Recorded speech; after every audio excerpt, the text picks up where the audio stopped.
The Portuguese in India. Till the end of 6th century, European nations like Greece and Rome had extensive trade contact with India. But with the decline of the Roman Empire, there was the hiatus in this direct contact between the European nation and India. It was only in the late 15th century that this hiatus was broken by the Portuguese. Then we see the first point: cost for and discovery of direct sea route to India. After the decline of the Roman Empire in 7th century, the Arab had established their domination in Egypt and Persia.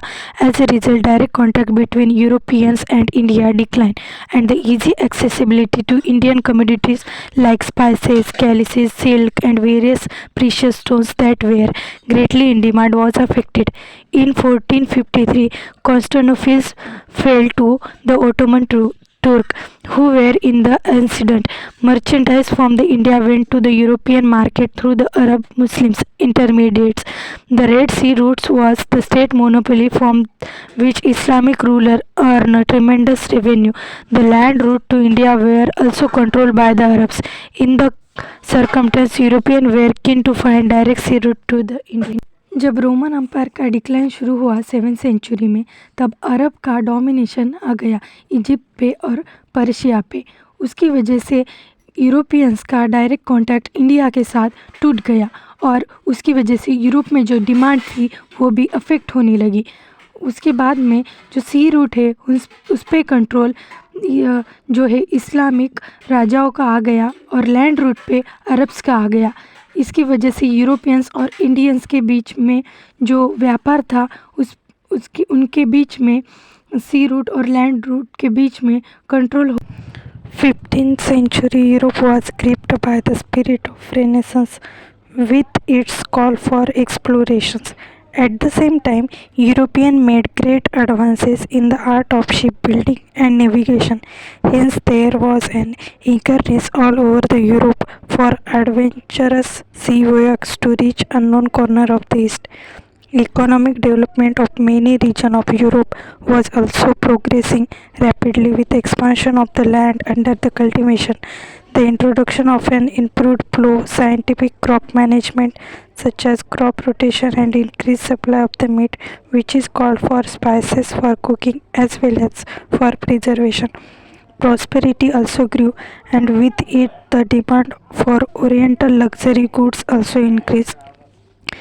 Venice and Genoa, which had earlier prospered through the trade in oriental goods, were too small to take up a mighty Ottoman Turk or to take up major exploration on their own. The North Europeans were ready to aid Portugal and Spain with the money and men, even as the Genoese were ready to provide ship and technical knowledge. It is also to be noted that the Portugal had assumed the leadership in the Christo-Roman resistance to Islam, even as it had taken on itself the spirit of exploration that had characterized the Genoese. Historian has observed that the idea of finding ocean route to India had become an obsession for Prince Henry of the Portugal, who was nicknamed the Navigator. Also, he was keen to find way to circumvent the Muslim domination of the Eastern Mediterranean and all the routes that connected to India to Europe. Pope Nicholas V gave the Prince Henry a bull in 1454, conferring on him right to navigate the sea to the distant shore of the Orient, more specifically as far as India, in an attempt to fight Islamic influence and spread the Christian faith. However, Prince Henry died before his dream could become reality.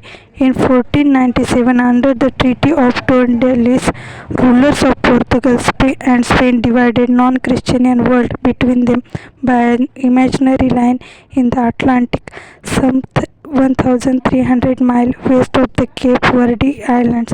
Under the treaty, Portugal could claim and occupy everything to the east of the line, while Spain could claim everything to the west.